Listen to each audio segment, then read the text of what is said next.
สบายดีหมู่เพื่อนหมดสุขทุกคนเนาะวันนี้ก็พบกันเส้นเก่าเส้นเคยเด้อพี่น้องเด้อ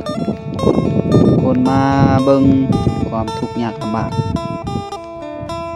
ของการเฮ็ดเวียกในมือฝนตกพี่น้องขี้ตมเนาะย่างขึ้นภูเด้อพี่น้องเด้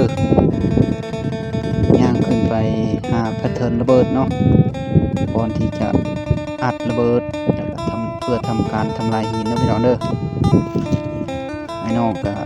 สู้สนขนาดพี่น้องฝนกระตกขี้ตมกระลายย่างขึ้นมาโอ้ยไกลเนาะพี่น้องเนาะรถขึ้นไปบ่ฮอดเนาะแต่บรรยากาศดีเด้อพี่น้องเด้อหลังจากย่างขึ้นวิทย์ฮอดบอนตาโฮมแล้วพี่น้องพากัน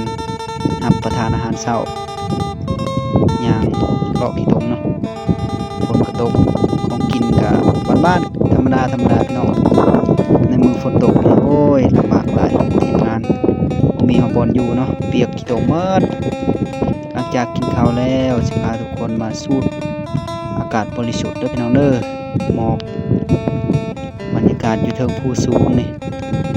บรรยากาศดีเนาะน้ำหมอกลายฝนตกเนาะทิวทัศน์ธรรมชาติขอบเขตเมืองวิระบุรีแขวงสวรรณเขตเด้อพี่น้องเด้อขอบเขตบอนขุดทองเนาะขุดเฮ็ดเมืองแห่เนาะพี่น้องเด้อพาทุกคนมาเบิ่งบรรยากาศฝนตกแห้ง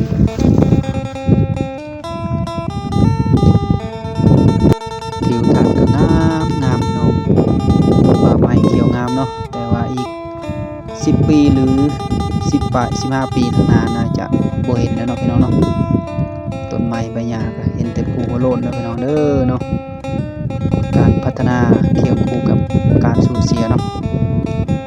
ได้อย่างเสียอย่างเด้อพี่น้องเด้อบรรยากาศก็ดีเนาะอยู่เทิงภูสูงนี่พี่น้องตัวเมืองวิระบุรีเนาะแนมเห็นเลยเด้อพี่น้องเด้อนี่คือตัวเมืองวิระบุรีเด้อพี่น้องเด้อเห็นมาเลยเนาะ360 องศาเลยพี่น้องเห็นทั่วเมืองเลยเนาะบรรยากาศก็ดีเนาะอันนี้ก็ได้ฝนตกฝนกำลังตกเลยตอนนี้นะตัวเมืองวิระบุรีเนาะเป็นเมืองน้อยๆอยู่เทิงภูเขานี่พี่น้องเนาะอยู่เทิงภูเขาเด้อภูเขาอ้อมหอบเลยเนาะเมืองวิระบุรีบรรยากาศก็ดีเนาะงามหลายพี่น้องบรรยากาศก็ได้กำลังขุดเคี่ยวในการพัฒนาเมืองเนาะให้เป็นเมืองที่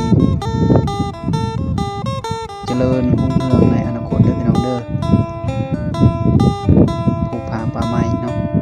แต่ว่าภูผาป่าไม้ก็กำลังจะหายไปเนาะพี่น้องเนาะมันเพราะว่าถึงการสัมปทานขุดบ่อแห่นี่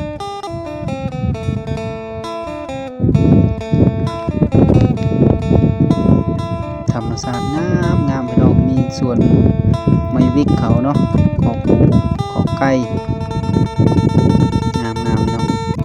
อยู่เทิงจอมภูสูงเลยเนาะ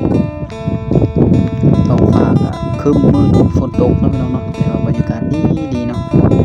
สวยงามหลายพี่น้องคือตัวเมืองวิระบุรีนี่เนาะภายในได้ขึ้นมาเทิงภูสูงนี่เนาะขอบใจหลายๆเด้อพบกันคลิปหน้าเนาะบ๊ายบาย